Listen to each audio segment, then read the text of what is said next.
এইয়া আজি আমাৰ এই ঘাগৰাত গো মাংস বিক্ৰী কৰে। এইয়া বাইক লৈ কালেগাৰ পৰা এইয়া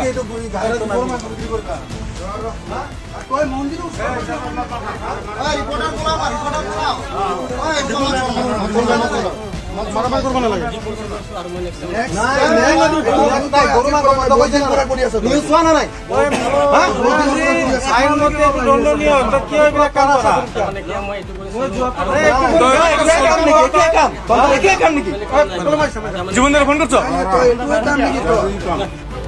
ঘটনাটো আমাৰ ইয়াতে সাপ্তাহিক বজাৰ হয় আপোনাৰ প্ৰত্যেক শুক্ৰবাৰে। তো মাছ মাংস আমাৰ মাৰ্কেটত বিক্ৰী হয়, যেটো জেনাৰেলি আমাৰ খাহী মাংস তাৰপিছত গাহৰি মাংস মাছ এনেকুৱা বিক্ৰী হয়।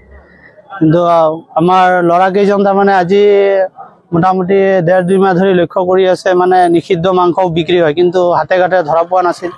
তো আজি আমাৰ ল'ৰাবিলাকে চাই মেলি তাৰমানে একদম হাতে ঘাটে ধৰিলে, ধৰি কিনে আনি আপোনাৰ মোক খবৰ দিলে। মই যিহেতু ইয়াৰে ভিডিপি ছেক্ৰেটাৰী, যেনেকুৱা এনেকুৱা আপোনাৰ গো মাংস বিক্ৰী কৰা মানুহ এজনক ধৰিছোঁ, আপুনি পুলিচক খবৰ দিয়ক। তো পুলিচক খবৰ দিলোঁ, দিওঁতে পুলিচ আহিলে।